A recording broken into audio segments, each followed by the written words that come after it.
Hello guys, welcome back to my YouTube channel. तो आप सभी का मेरे वीडियो से एक बार फिर से बहुत बहुत स्वागत है।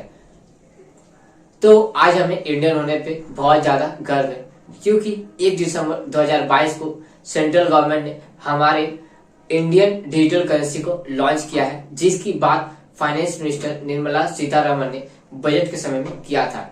तो आज हम लोग इस वीडियो में समझेंगे कि डिजिटल करेंसी क्या है और हम लोग इसका इस्तेमाल कैसे कर सकते हैं। अगर आप लोगों ने अभी तक वीडियो को लाइक नहीं किया है तो लाइक कर लीजिएगा, अगर चैनल पर नए हैं तो सब्सक्राइब कर लीजिएगा और बेल आइकन को हिट करके नोटिफिकेशन बेल को ऑन कर लीजिएगा। तो चलिए शुरू करते हैं।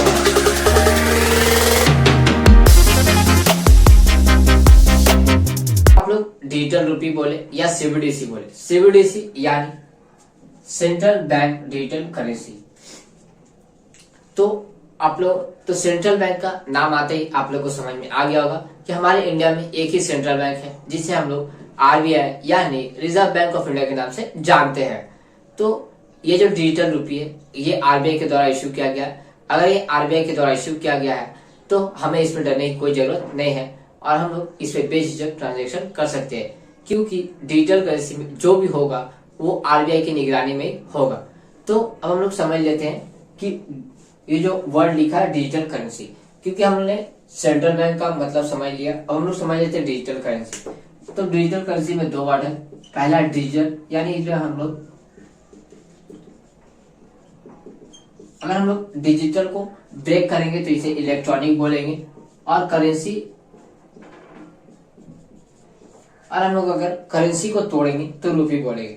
तो इस इलेक्ट्रॉनिक रूपी, तो इसका मतलब ये हुआ डिजिटल रूपी is an electronic form of money that can be used in contactless transaction. तो यहाँ पे एक और वर्ड निकल के आया है,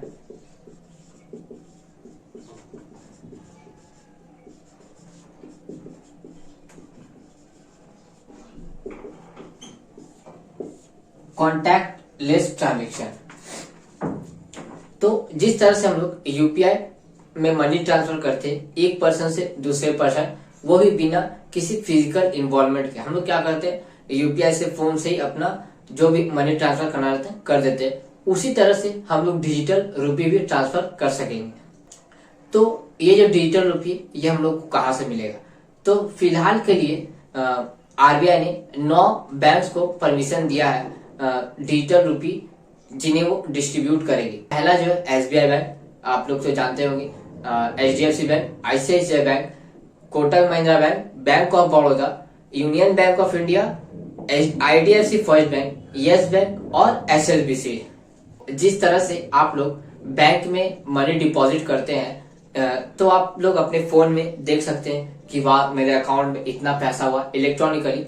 उसी तरह से आप डिजिटल रुपी को भी फोन में देख सकेंगे कि आपके पास कितना डिजिटल रुपी है, मतलब आप लोग उसे फोन में भी स्टोर कर सकेंगे और आप लोग इसे ट्रांसफर भी कर सकते हैं पर्सन टू पर्सन या फिर पर्सन टू मर्चेंट।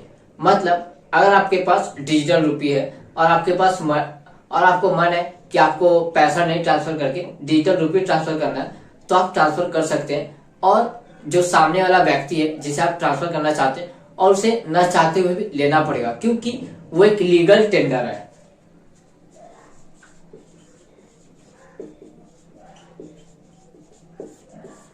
तो लीगल टेंडर क्या होता है? देखिए, जैसे अगर मान लीजिए अभी क्रिप्टो करेंसी का हाइप बना हुआ है, तो क्रिप्टो करेंसी को, जैसे क्रिप्टो करेंसी का यूज होता था कि लोग पैसे नहीं देके क्रिप्टो करेंसी दे दिया करते थे, वैसे ही, लेकिन वो एक लीगल टेंडर नहीं था। अगर आपको मन नहीं है कि आपको क्रिप्टो करेंसी नहीं लेना तो आप नहीं ले सकते हैं, लेकिन डिजिटल रुपी के केस में ऐसा नहीं है। अगर आप किसी को डिजिटल रुपी ट्रांसफर करना चाहते हैं तो वो उसे लेना पड़ेगा, क्योंकि एक लीगल टेंडर है और ये आरबीआई द्वारा रेगुलेटेड है। तो यहाँ कोई भी फ्रॉड होने का चांसेस नहीं है। जैसा कि कैश होता है, ट्रस्टेबल होता है, सेफ होता है और इसमें कोई भी फ्रॉड होने का जगह नहीं होता, वैसे ही डिजिटल रुपी में भी कोई भी फ्रॉड नहीं होगा। और फिलहाल के लिए अभी इसे आरबीआई ने 4 सिटीज को परमिशन दिया। पहला है दिल्ली, दूसरा है मुंबई, तीसरा है बेंगलुरु और चौथा है भुवनेश्वर। इन 4 शहरों को पहले दिया जा रहा है जहां पे डिजिटल रुपी को ट्रांजेक्शन करने के लिए परमिशन दिया जाएगा। बाद में अगर ये सक्सेसफुल रहा तो गवर्नमेंट इसे धीरे धीरे करके हर स्टेट्स में फैला देगी। तो जैसे कि हम लोग बिजनेस करते हैं, हम लोग पहले स्टार्ट करते हैं छोटे से, फिर धीरे धीरे करके लार्ज करते जाते हैं, वैसे ही गवर्नमेंट भी कर रहे हैं। तो गवर्नमेंट क्या है, गवर्नमेंट के पास बहुत सारा पैसा है, तो पहले 4 जो मेजर सिटीज है वहां से स्टार्ट करेगी, और फिर जैसे जैसे अगर ये बढ़ता गया तो ये और भी शहरों में लाते रहेगी। लेकिन यहाँ पे एक सवाल उठता है कि डिजिटल रुपये के आने से क्या बैंक को इम्पैक्ट होगा? यस, बैंक को इम्पैक्ट हो सकता है। क्यों?